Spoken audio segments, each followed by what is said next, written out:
Production funding for The Real Yellowstone, produced in association with Wyoming PBS, has been provided by the Shepherds of Wildlife Society, educating the broader public about the importance of wildlife and habitat conservation and how the value of renewable natural resources provide for the basic needs of rural indigenous communities around the world. Bering Global Education Foundation, dedicated to improving the education, health, and well-being of individuals globally by providing comprehensive needs-based solutions enabled by innovative, improving business models and technologies. Wheelchairfoundation.org, raising awareness of the needs and challenges of people living with physical disabilities and committed to providing a wheelchair to every teen, child, and adult who needs one but can't afford one or doesn't have access.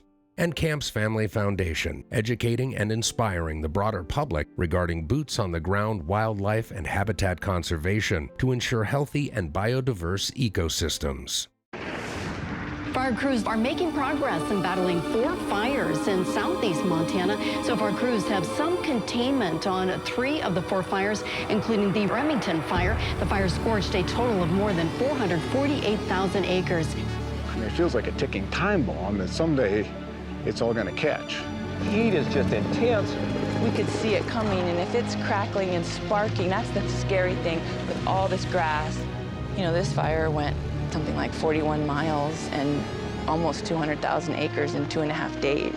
People up in the Remington fire that lost 150, 300 cows, those are things that are hard to overcome. There's a tremendous cost that we will have to bear. We don't know how we're going to land after all of this.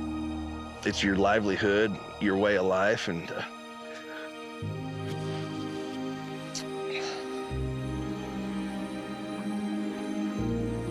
sorry.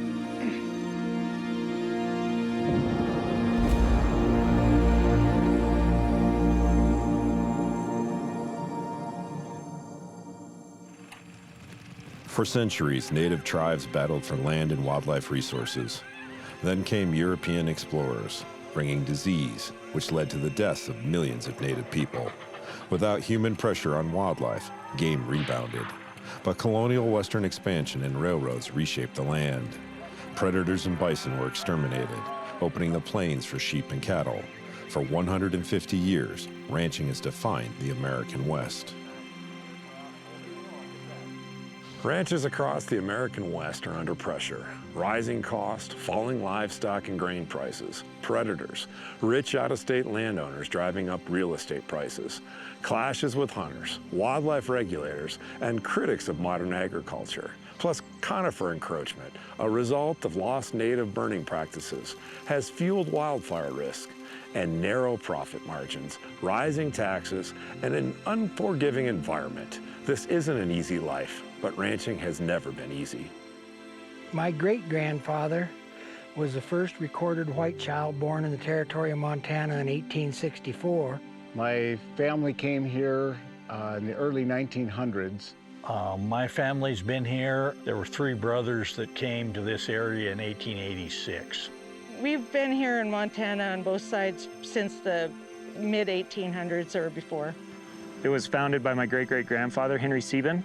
His family immigrated from Germany when he was 2 years old, and his mother died in voyage, so he was farmed out. In exchange for his labor, they would feed him and clothe him and give him an education, and he got like the equivalent of an 8th grade education. And he ended up becoming very successful, and he bought and sold ranches all over the state. And at the end of his career, he had 2 ranches, and he had 2 daughters, and so each daughter got a ranch. Starting in the 1980s, my Uncle Chase, he started to push the envelope with grazing management by doing what's called Gus Gourmet rest rotation grazing. Really fairly progressive at the time. It makes a system where it implements a certain amount of rest period to make sure that these plants have adequate rest after being grazed. We've since evolved, and what we're doing today is called non-selective grazing. So it's a lot of cattle in a very small area for a short period of time. So not only are we remineralizing the soil and refertilizing the soil, we're also covering the soil and decreasing the amount of bare soil, and then therefore decreasing our evaporation rate. We're capturing more rainfall. We're extending the growing period. We're selecting for our desirable species, which are more drought tolerant. They also have a longer growing period.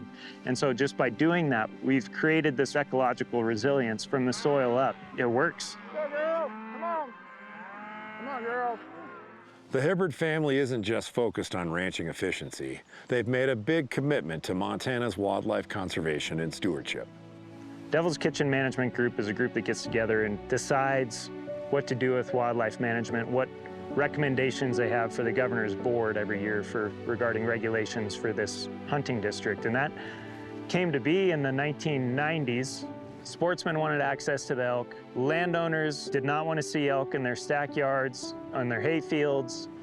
There's a wildlife management area that was created to be a refuge for elk that the elk weren't going to or utilizing. It was a fairly unhealthy dynamic. I said, well, you know what? There's a lot we could do. We need to start working on this. How we can manage wildlife, how we can interface wildlife with livestock, how we can allow public access, how we can maintain this landscape. We started a series of monthly meetings that went on for probably a year and a half or 2 years, meeting every month or every other month. So as a result, we were able to actually change the hunting season to allow us to achieve that goal of having bull elk die of old age. We have an obligation as a result to allow public access to these bull elk. It's been a very successful experiment, and this trust has been going about 30 years. You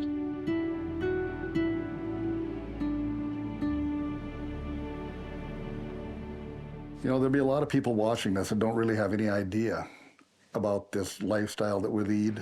They watch it on TV and get that false impression, and they think they know what this lifestyle is about, but they really don't have any idea. What we're doing here is producing the cleanest, best, safest food in the entire world. The disconnect on food and where it comes from, it's huge. The Green Revolution was like, okay, we need to feed a lot of people with a little bit of land, and now we become hugely dependent on fertilizer, and yet over time it degrades microbial habitat. In the last decade, ranching costs have soared. Feed, fuel, labor. But livestock prices haven't always kept up, putting ranchers in a tough spot. You know, I've never had any money. I never will. It's everything is a Costco model at this point, where you might only make a penny each time, but you need a million of them to do it. And that model is just squeezing out everybody. We're not only working for the American consumer, trying to provide the best, safest, healthiest, cleanest beef and grain in the world. We're working for the fertilizer company, the chemical company, the fuel company. 98 cents goes out of that dollar right back into the economy of the United States.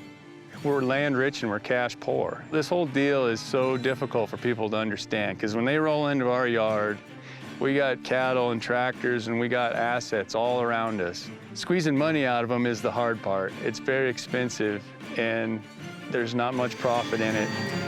We're broke all the time. We're broke. We work. We have no vacation time really. So every fall we can go in and pay off our operating note, or hopefully pay it off.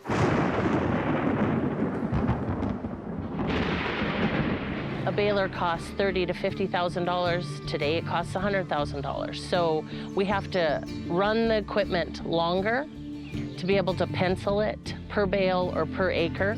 Everybody that's coming into this area for retirement or just recreation is driving the price of land through the roof. We sold an 88,000 acre ranch near Deer Lodge, Montana back in 2004 for just over $30 million. That ranch today would probably be worth $75, $80 million. If somebody's willing to bring a ranch to market, the demand is there. I mean, we have excess buyers in the marketplace.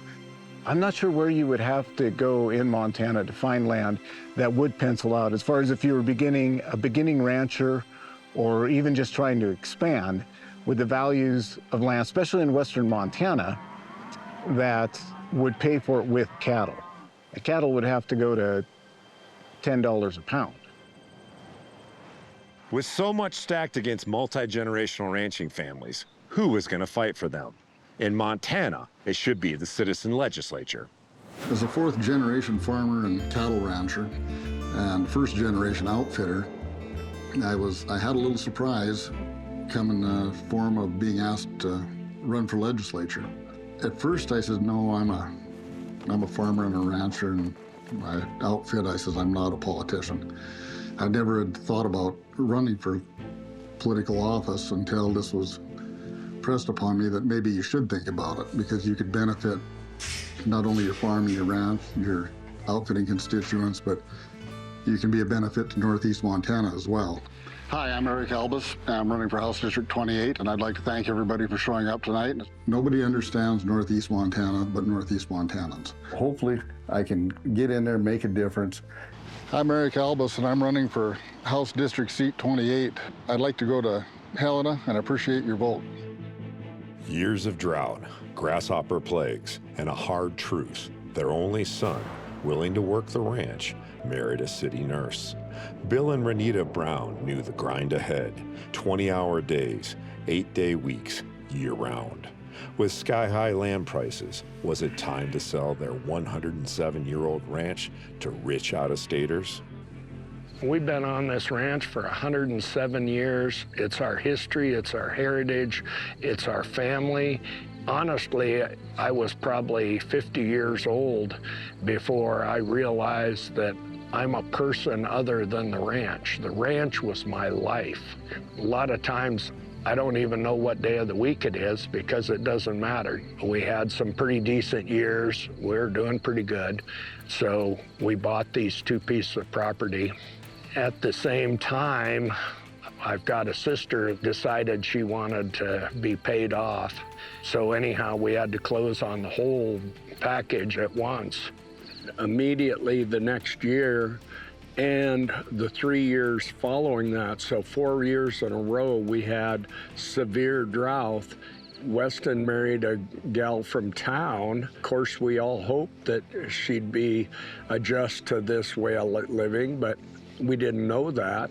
And I just thought the economy is favorable for right now selling this ranch, and so we put it up for sale. We had it on the market for 2 years. We got a very good offer, but it was from the wrong people. It was from American Prairie.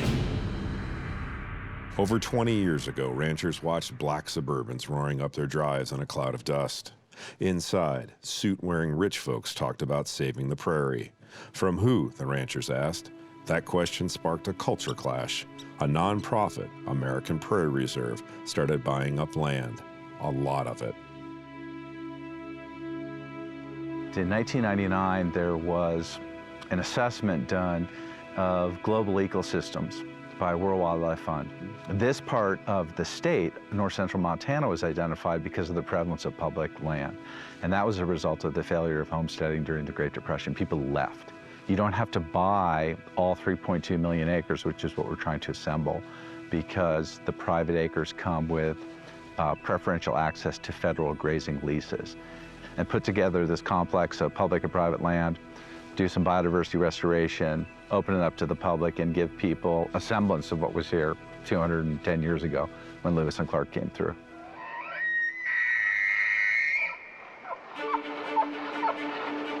They call it rewilding the land.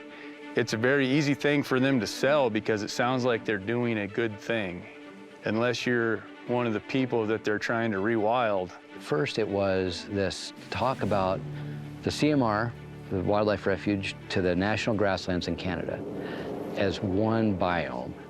The goal of American Prairie is pretty simple. We're trying to build the largest nature reserve in America and completely open everything to the public as we restore the habitat and all the biodiversity. After you read their website, you want to send them money. It's the best written propaganda thing I've ever seen. And if you had never been south of Malta and you read their website, you'd think it was the Garden of Eden.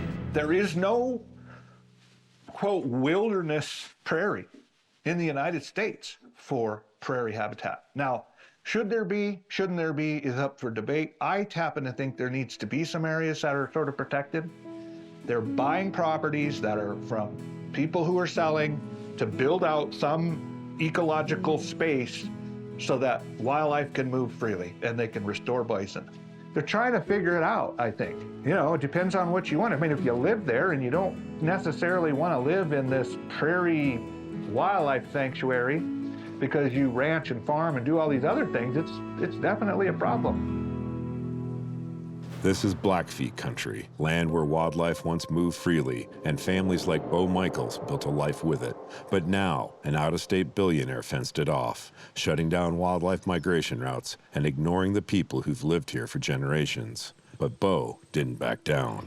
We're in the north central part of the Blackfeet Reservation. The Blackfeet Reservation is a reserve land for the Native American Blackfeet tribe. So the reservation land was for the Blackfeet people to farm and ranch on. So the ranch next door to us sold in 2020 to a rich out-of-stater. When everything was in shutdown in COVID, he bought the ranch to run bison. Within, the first couple months, they tore out all of the barbed wire fences, got some fencing crews out there, and literally put this fence up within months. So an exclusion fence is anything over 5 feet tall with wires that are vertical and horizontal, where a moose calf, elk calf, a deer fawn cannot navigate underneath the fence, which is less than 6 inches off of the ground. What is the impact of not only of us trailing our cattle through, but the wildlife and everybody else who's, kind of involved around in the area. And we're in a very rural area, so it impacts a lot of people. We're all really neighborly, and usually when somebody buys a piece of property, we kind of want to get to know the neighbor. We've had no interactions with the landowner of Grizzly Ridge or the Double T Bison Ranch. I think 50 linear miles of exclusion fence has really hurt the migration pattern of the elk, the deer, and antelope. You're affecting people's families that have been ranching on those lands for, hundreds of years now. The good old American spirit is still here, working and, being a part of this land. My grandparents coming up on a cattle drive, marrying Blackfeet women that have, lived on this land for centuries. Montana was made for the wild man, and that's kind of what it's about around here. Yeah! As ranchers improved grazing practices, wildlife thrived. More prey meant more predators. One of them, Ursus arctos horribilis, is the grizzly bear. The rancher's relationship with this apex predator? Well, it's complicated. My husband's grandpa came to Montana from Norway, I don't know what year, a long time ago. My dad's family is from Montana for generations. And so, yeah, we've just always kind of been here. Hopefully we'll be here forever, but that remains to be seen. Our job isn't just our job, it really is a lifestyle. We care about every single cow that's on this place, and we work very hard to make sure that they are living their best lives. Grizzly bears come with a whole set of issues. Not only do they actually kill calves in the spring, just their presence brings that stress level of those cattle up and keeps it up as long as they're present. I mean, if there's grizzly bears out here every day with my cows are going to be stressed out every day, and they're not going to eat as much. And then, of course, there's the human safety factor. I can't walk down there without maybe running into a grizzly bear. My daughter's never been able to play outside by herself because we have bears in the yard all the time. In sharp contrast to the Bradley small-scale cow-calf operation, Andrew Anderson runs a large-scale ranch with his wife Hillary, a trained wolf biologist. They've developed a different strategy to handle grizzlies and other predators. One of the things that we're doing is we're running more yearlings. Before we even purchase those yearlings, we know what we can withstand from a death loss percentage on that group of animals. What we're trying to do, again, going back to the resilient business, is to have a business that can absorb some loss. No business can absorb a ton of loss, but some loss can be absorbed. And so yearlings, whether it's wolves or bears at this point in time, have been a better class of animal for us to be running amongst predators because they're usually very healthy, they're bigger than small calves. If we do have a problem, we can take a bigger from a long ways away pretty easily and quickly. Ironically, during this interview, Andrew and Hillary found a yearling killed by a grizzly. This bear had already been linked to the neighbor's dead cattle. But while it was caught feeding on the carcass, the exact cause of death couldn't be confirmed. So what does this cow represent? This is, one of over 1,100 head. So just with those kind of numbers, we don't have a personal relationship with this particular animal. This cow also represents wilderness, wild places that we are actively choosing to run cattle in. It's not something that we're shocked to see.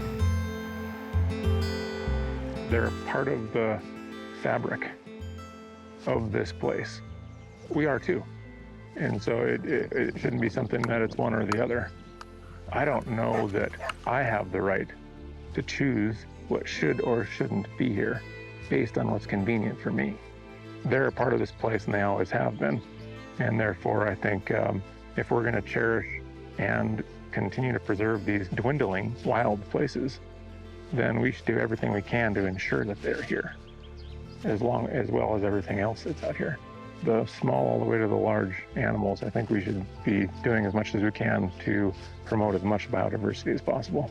When a grizzly bear comes in and kills a calf or a cow or whatever that it kills, it's not just a loss. It's not just that dead calf and that we might get compensated for through the livestock loss board. It could have been a heifer that we were going to keep as a cow to continue those genes in our herd that, she would have lived here for 15 years. Or it could have been, in my dad's case, a bull. He keeps his own bulls. And then there's the obvious loss of the money from that calf that we would have had in the fall. If we weren't keeping it as a cow or as a bull, it would have been shipped to market. And then again, there's the stress loss that we've talked about that is really hard to put a monetary value on, but it's there. This is our home. And this is our, like I said, God gave us this place to steward. And it would be heartbreaking for all of us to have to leave here. And that is our last option. There are lots of factors working against us that didn't used to be working against people, especially with technology and social media and, all the people that are against doing the things that we do. And then there's the wildlife issues that have gotten worse because of mismanagement. As we consider all those factors, we have to think not necessarily for Peter and I are we going to be able to make it? Probably at this point we're going to survive. But is it worth handing that headache over to our daughter? We're not getting rich here. We're making a living and that's it. And it's only going to get worse.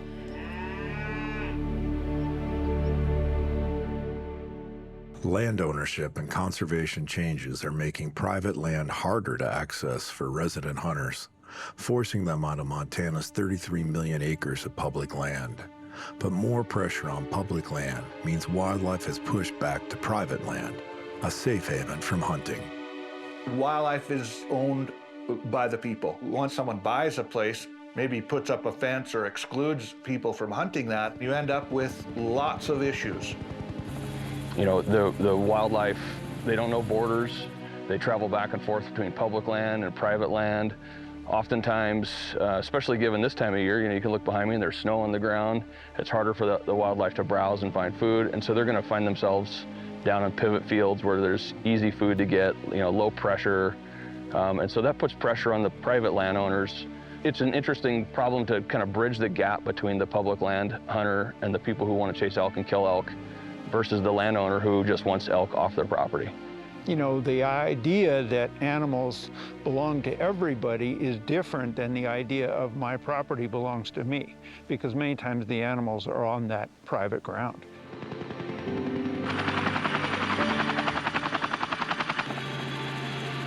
Even though Stephen Livestock Company does block management, and where we bring on upwards of 1,200 public hunters every year through our properties, there's still people who want to skip the work of going through and getting in through block management, and they're actually flying in on helicopters And what's happening is they're landing in the middle of these other guys' hunts that have gone through the hurdles of getting in on block management. Here we've got choppers, we hear them buzzing in overhead, and they just touch down and go straight to hunting, which is incredibly disruptive and disrespectful for the precedents that's been set, all the hard work that's been put in for the last 3-4 decades to get to this point. And you can't tell me that a helicopter flying over a herd of elk isn't going to disrupt their behavior. It's access and opportunity, right? Like in those areas, there's oftentimes a better chance of running into a nice bull or, you know, even a cow or a spike or even elk in general than other places. And so if there's a pilot that's willing to fly into that stuff and you got the money to do it and you got the tag in your pocket, I don't see why you wouldn't do it. I've done it. So these guys that want to come hunt out in these areas, what would you say the motivation is? I think they've seen the bulls on these ranches, and then obviously with Onyx nowadays, they can see islands of BLM in there, and they have pictures of shooting huge bulls, I think, in them BLM patches in the private property, you know. You're in this pristine place. You're having an amazing experience. It's very peaceful. You're in your spot that you think that the elk are gonna come by. You're waiting. You know, you've been there maybe all day, waiting for them to come, and you're sitting there, and then all of a sudden you hear, whoa, whoa, whoa, whoa, whoa, whoa. And you're like, what is that? Where did that come from? And then you see coming over the horizon a helicopter, and what they're doing is looking for elk. It just kind of disrupts the whole thing. And then you see, you know, they're flying low enough that they're scattering the herds. The elk are trying to vacate the premises because they don't know what it is either. Just because it's landlocked BLM, they think it's not seeing public hunting. They think that they're getting at the big bad landowner. Little do they know, they're landing in the middle of someone's hunt. And they think that that's their right to be able to do that. Frankly, that's why landowners lock their gates. Well, geez, that's not hunting in my view. I mean, if you're flying around with a helicopter, then you can look at where they are and look at the biggest bull you want and land somewhere close to it and go chase it around. That is not fair chase hunting, and that's unethical. Change can be a threat. American Prairie's plans brought big changes. In response, a small group of ranchers formed the Save the Cowboy Foundation to fight back. There was several older people that were really disturbed, I guess, that the American Prairie was coming into our community, and they wondered what we could do. Eventually, we came up with a document called a negative bison easement. And basically what that means is that we're saying that we won't run bison on our property for 20 years. It's just a 20-term easement for the benefit of our neighbor, and it's a reciprocal type easement, so the neighbor says he won't run bison on his property either. Lee Latre is a Save the Cowboy advocate. Her family, with Métis Indian roots, has raised livestock for generations. Their game plan of caring for the land and the relationship, you know, with understanding the science and all that. I mean, ranchers understand all that too. It's a matter of food production and food security for our country. So when the American Prairie Reserve buys a place, I view it as a death in the community. Every ranch that they buy displaces families. And eventually, if they have their way, in north central Montana, a lot of the small communities will just be dried up and gone. The Browns turned down an 8-digit offer from American Prairie, but hope and a little extra cash came from a prehistoric creature. We are still here now. We've taken it back off the market, and we're going to have a decent year. It's not going to be a phenomenal year, but we actually sold a dinosaur a year ago, and so that was a huge help. We're hanging in there again. Traveling through Big Sky country, I saw young ranchers embracing regenerative ranching and economic diversity, a shift from traditional methods, boosting both their business and wildlife. One of them, the Wickens Cattle Company. I think restaurants are really, good restaurants anyways, are really an expression of the places that they're in. The restaurants of Bozeman are buying from us because we are offering them a consistent, convenient product at a reasonable price point. I approached them before the restaurant opened because I thought their beef was really delicious, very consistent, and it's a family-run operation. And that's really what I want to support as a chef. It's a really natural thing to want to sell what you're producing. A unique thing that we do with the direct-to-consumer model is next-day delivery to people's homes. They go on our website, they order whatever they want, and then Monday through Friday, it shows up at their door. But the quality is really why they keep coming back. And if we're asking people to support us and buy from us, we have to work as hard as we can to make sure the quality's there, but also the convenience is there. And I met Eric Wickens, and we sat down and talked, and he brought me a big sampler of beef, and I just started cooking my way through it, and it was easily the best beef I've ever had. You can look at it next to a grocery store steak, it sticks out. The Wickens run short, intense rotational grazing instead of the traditional corn. They use a small stockyard and a unique mix of locally grown feed. Some of the different ingredients that we feed the cattle, we have grass alfalfa hay mix, and then we mix in a little bit of straw, and that's really just fiber. Then we have ground barley that is raised locally by neighbors and people around Winifred. Finally, we have human-grade peas and lentils, and the cattle love them. They're high protein and they're local, so that's why we feed them. With all of the excess feed that we spill or whatever, we end up overwintering hundreds of deer, hundreds of different upland birds, from pheasants to sharp-tail to huns. It just creates a different kind of an ecosystem that the animals are really using to get through these tough winters, like this winter in particular, where the snow was 2 feet deep and it iced over, and they couldn't find feed. And so they all came here and did very well because of it. I would just encourage people to purchase local products, because the people like us who are actually stepping out, it's a challenge, and any local product is going to be a little more expensive. But if you actually care about agriculture, care about your local community, everybody should be buying as much local products as they can. You know, they're happy cows, and that taste transfers. Each year, elk, deer, and moose shed their antlers on their historic wintering grounds. Once just a curiosity, shed hunting has turned into a landowner's nightmare. 30 years ago, people thought you were nuts for picking them up. Now, housewives are after them. I don't know, there's just something about being the first one to lay your hands on a set of horns that is beautiful, you know. I just love it. It makes people crazy, or a lot of us anyway. It makes people do things they wouldn't normally do. You know, say there's 300 bulls wintering on there, there's 600 horns. That's a lot of horns, you know. Maybe they're averaging 6 pounds a piece, you know. You're looking at 3,600 pounds of horns, and, you know, they're $15 to $20 a pound. And so there's a lot of money, but the big ones are the ones that people go crazy for.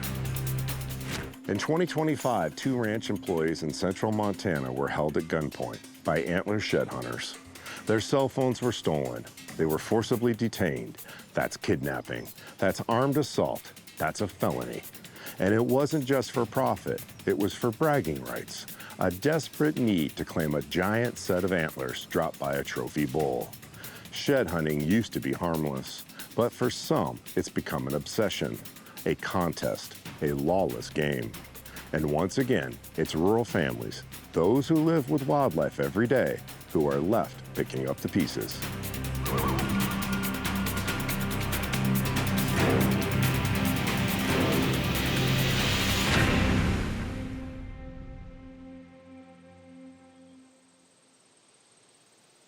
A rancher sees wildlife one of 2 ways: a burden that eats grass and cuts into profits, or a resource that pays. Many lease their land to outfitters, or join state hunter access programs, or even become outfitters themselves. It's one more hat to wear, but the payoff makes it worth it. I looked out there and saw about 300 head of elk, and I knew that I either had to, you know, open up public hunting and probably move them off, or figure out a way to make money on them. That's been the difference in us being here or not, is the outfitting business and learning how to make some money on those wildlife. Dad needed an income, so he started the outfitting business as an unguided service. And pretty soon we started bringing in additional clients, and we needed to become outfitters. We've been in the industry about 40 years. Started out with unguided hunts, went into guided hunts, went into fly fishing. We now do hiking tours, UTV tours, high mountain country tours and hikes. It makes a difference in the whole state of Montana.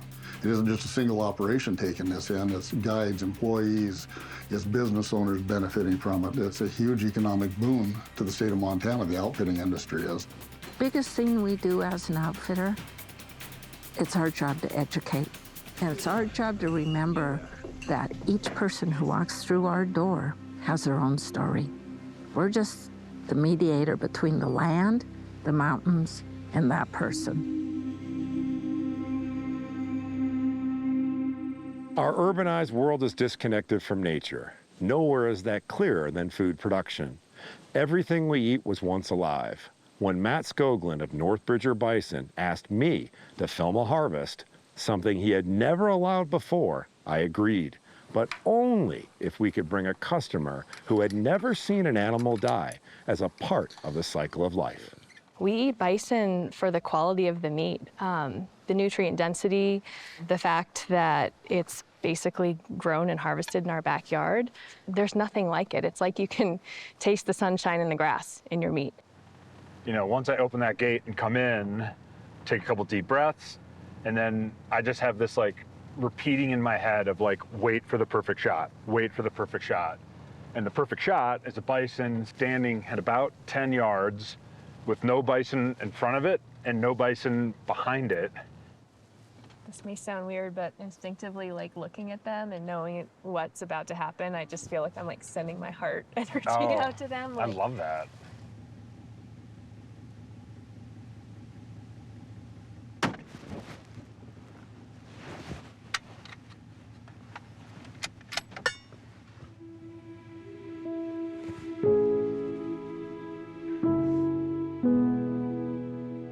We all need to eat, and this animal lived an amazing life. It was born on the ranch, lived its whole life here. I'm so happy you're here. I wish more people could see this and just like how simple and beautiful it is. When it actually happened, it was just so quick. It was very peaceful. It felt good to see it, you know. It's when we eat meat, we know it has to die somehow, but to actually see the connection with it, and I wanted to go make contact with it and just sort of honor the life it had.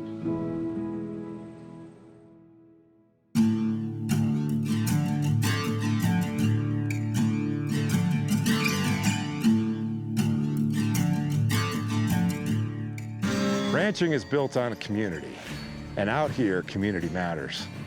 But rumor had spread and swept the prairie that American Prairie had pulled off an underhanded land deal. The APR was just kind of getting at a lot of that stuff north of Winifred, and I said, I'm not going to sell it them. You know, they're kind of stand for everything I don't. It was the Five Mountain Cattle Company. I was actually really suspicious because it was too soon after the APR had contacted Joe, and Joe told him no. It was just too suspicious. Anyway, we checked in, and I got a lawyer to make sure it was legit. So we ended up selling it, and it was a separate entity that the APR had set up, so it didn't look like APR to buy these places. Seriously? And he went on good faith, and it was nothing but a flat-ass lie so they could get what they wanted to. I think we've done 48 transactions, and we've used a third party once at the request of the seller. So it's not our practice to have a stealth or a shell company that's out purchasing. American Prairie says that the landowner requested a third-party buyer. The landowner flatly denies it. However, the 2021 American Prairie 990 tax return lists the Five Mountain Cattle Company as part of their entity. So who's lying?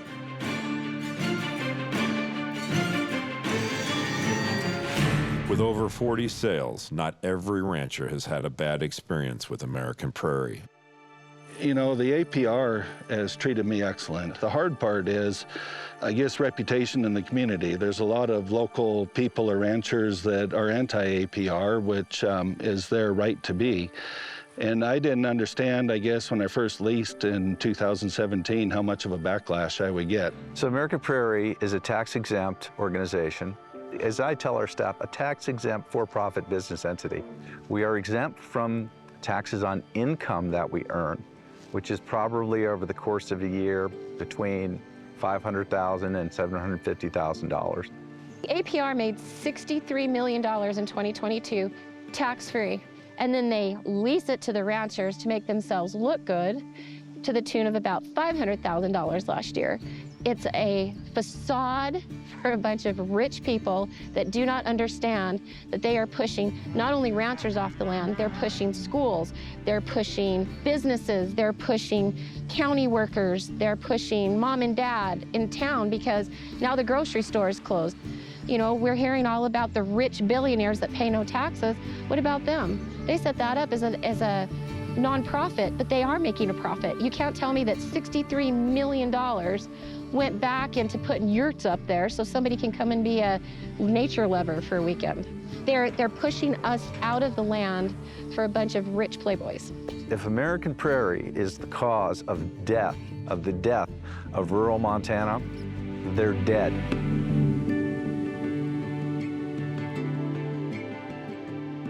Well, if you're going to have bison on your private ranch, as long as they're tested and brucellosis free, I don't have a problem with it. We've thought about getting into the bison hunting business. It's been interesting to watch the APR, what they're doing. I don't particularly like buying up ranches, moving off traditional ranch families, but who knows, maybe in 25 years, we're looking at the same thing. The goal is to get us to a size where we can restore the entire ecosystem. That's everything from insects to birds to animals to water to the ground to the plant life. The number to get a fully restorable ecosystem is around 3.2 million acres. But it's not to be a zoo. It's not to be a park. It's to open up all of that to not just Montanans, but anyone who wants to visit. And at 3.2 million acres, American Prairie will be larger than Yellowstone Park and Glacier National Park combined. Most of it's actually public land, either fed land or state land in Montana that we're attaching with private land acquisitions. We're total land now, we're just under 500,000 acres, but that is a connection of all these lands together. So when people say private-public partnership, you hear that tossed around a lot in conservation or in philanthropy. This is a quite literal private land and public land linkage to bring all this stuff together. It stands to destroy so much that is beautiful and important and valuable. That actually does matter to us. And I think a lot of them just don't grasp that any more than they grasp that all of those bison are going to reproduce. They're going to have to do something with that extra. Humans have always been part of an ecosystem, always been part of wildlife, always been part of an intersection with nature. That's something magical. Because I believe fundamentally when people separate humans from conservation, that's when bad things happen. The closer you bring those together, the stronger that conservation is and the better it is for the people around it. When it boils down to it, it's change, it's something different. That is what I think it is. It's a cultural change. If you could interview Indians from 1870, they would be pretty long-faced about what was happening to the bison then as the cowboys moved in. And now it's kind of reversed. In the U.S., 4 companies control 85% of the meat processing industry. Some call that a monopoly. For ranchers to survive, to keep their land and the wildlife on it, they need a better business model. One solution, the Old Salt Co-op. My family's Mannix Ranch is part of this big effort called Old Salt Co-op, and we're a vertically integrated meat company trying to create a little kind of microeconomy for meat with integrity.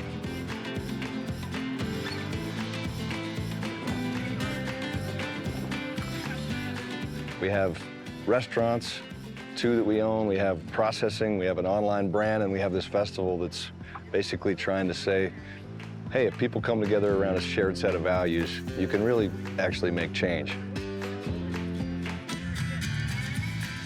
And so it's just really a shared network of people that kind of believe land is kin, believe that we're really part of this living community that's bigger than humans, see a sense of urgency, like, you know, by and large, the outlook, if we continue with status quo, is not good. And so we've got to remake that food system, and instead of one big economy where no customers know the producers, a whole bunch of regional little microeconomies where people have some connection to the landscapes where their food comes from. That, to me, that it's much more powerful than a labeling system like organic or whatever. Well, I don't just want to become what the competition is today. I want to get to a scale where we can pay our banknote, we can return more value to the producers, but we're not so big that our customers can't actually know where all our stuff is and where that comes from, and that we can't have a real relationship with the customer. And to me, the festival is the ultimate in relationships with each other. The land is like a lady. Treat her right and she'll care for you. Each year, the Aldo Leopold Foundation honors ranchers committed to conservation. In 2024, Montana's winner was the Wickens Cattle Company. I'm not huge on awards, to be honest with you. We won the Aldo Leopold Award because of our conservation practices on the ranch, where we incorporate those conservation practices with livestock production and kind of melding the two together in a way that is sustainable for everybody, right? For financially for us on the ranch, plus at the same time improving habitat for animals. I mean, we're increasing diversity of the species and the numbers and the health of those animals as we're increasing the productivity of the land. It's just finding that kind of sweet spot between all those different things.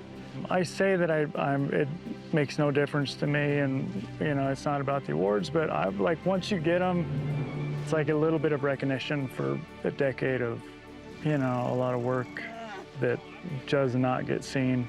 You know, it's fun. There's literally no such thing as a bloodless diet. If you eat food, you're going to be killing things. You know, you look on the back of a box of vegan burgers and it's 20-something ingredients, most of which you can't even pronounce. It's made in a factory. It's not good for you. And then you contrast that with food from a ranch, meat from a ranch, where you're providing wildlife habitat, providing bird habitat, providing pollinator habitat.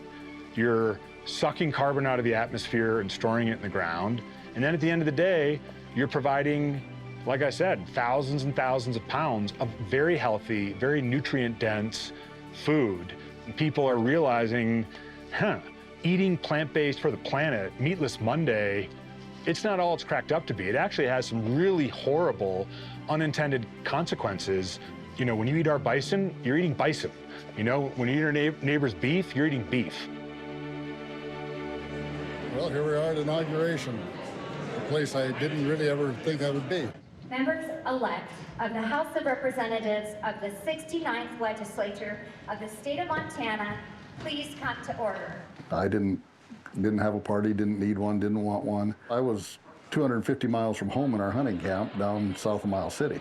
We woke up in the morning and found out I'd been elected and went on with the day, went right back to work. Started cooking breakfast and taking care of my hunters. That I will discharge the duties of my office. So hopefully I can go make a difference. I'm planning to. We're a donor state. We give our kids to the rest of the world. We sell our cows down the railroad. We sell our grain elsewhere. Very little comes back into this community. That's a very negative way to look at it, but there's a big mindset of that. And so when American Prairie came in, they were the ultimate outsiders. You know, they wanted to buy our land, change our traditions, and disregard our communities. Like, that's just a recipe for ostracizing an outsider, right? And that they didn't see that early on is just baffling to me. But the experimentalism of American Prairie, I think, is really exciting. What they would like to see is actually exactly what the rest of the community wants to see, which is healthy landscapes, resilient landscapes, right? Like, we share that in common. And the reality is, in Montana, there's a lot of private land, and there's a lot of people who don't provide any access to that private land. Right now, we're the largest private landowner in Montana opening up more public land for Montanans, larger than anybody, 80,000 acres in the block management program. I'm really proud of that. Sometimes we look at it like animals belong in a zoo and humans are living in cities, but we've always been connected. So you can never take the human out of a conversation about conservation. If we're serious about long-term solutions to these complicated things, it comes down to rolling up your sleeves and saying, you know what, this is gonna be hard work. I'm gonna have to take myself to the uncomfortable place of not advocating just for myself, but advocating for the solution. And that's hard to do, but that's where success comes in. I think that it's very, very important to the people and sportsmen of Montana to be able to access this land, and for Montana to provide incentives to landowners to access this land. In my opinion, there's nothing better than being raised out in the open prairies or mountains, wherever it might be, but we take all this for granted. None of this is ours. We're just caretakers for a while. It's very important to have the next generation on the land, and that's what we're all here for. It's just like anybody's got a business. Their hope and wish is that they have kids or grandkids that can take it over and make it better. Their plans may be better than mine, and I hope they are. I don't think they realize right now how precious this is, but to wake up as a 9-year-old kid in the middle of the wilderness and almost walk nose to nose with a moose first thing in the morning is just an outrageously amazing experience, and he'll have that in his mind forever. Having that personal connection with animals and the land is a gift. You know, a lot of people think we're about done. I don't. I think we're just getting started. You know, people got to eat. People like the APR and people that come in with money wanting to elk hunt or whatever, they're buying big chunks of land. We seen that back in the 70s. You know, it all wound up going back somehow to ranches, and I'm hoping that's what'll happen again. We don't really see ourselves as owners of the ranch. We see the ranch owning us as much as we own it. We're here on this earth as caretakers. Ranching is more than a job, it's a way of life, a connection to the land, to wildlife, to community. But that way of life is under attack. Skyrocketing land prices, out-of-state money waving millions in front of struggling ranchers, government policies, predators, and a food system dominated by a handful of corporations, all pushing multi-generational ranching families to the brink. For many, the math doesn't work anymore. Property taxes climb, livestock prices stall, and environmental regulations tighten. The next generation looks at a future of 20-hour days and 8-day weeks and sees a way out. Take the money, sell the land, leave the industry.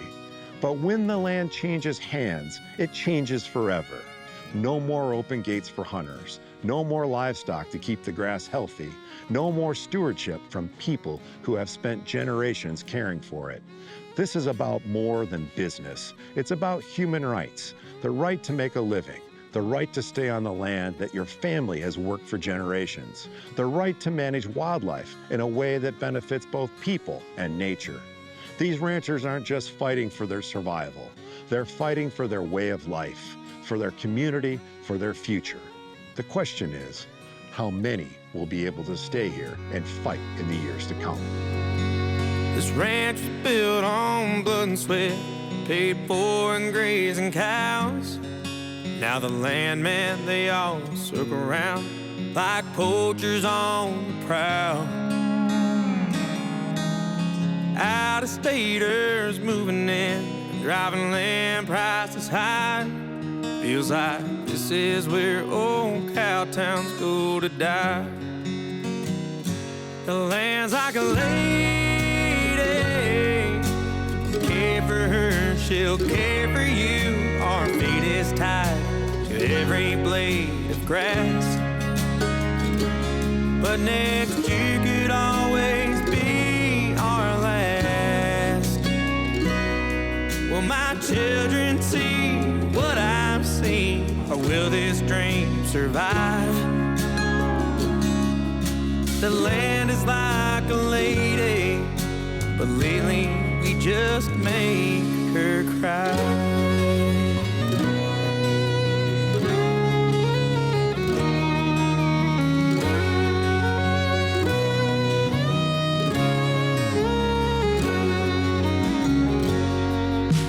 the neighbor sold a year ago to a lawyer from LA. Cows ain't paid for land since '82, and they never will again. Wolves are circling the cabin lot as my profits fade away, but all my family is buried here, and this is where I'll stay. The land's like a lady, care for her and she'll care for you. Our fate is tied to every blade of grass, but next year could always be our last. Will my children see what I've seen? Will this dream survive?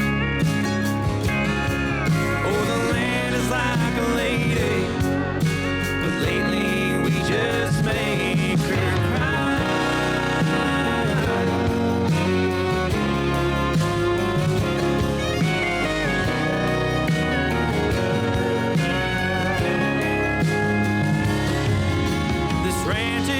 I am, not just what I do. Now my children learn to love the land, and they'll teach their children too, that the land's like a lady, care for her and she'll care for you. Our fate is tied to every blade of grass, but next year could always be our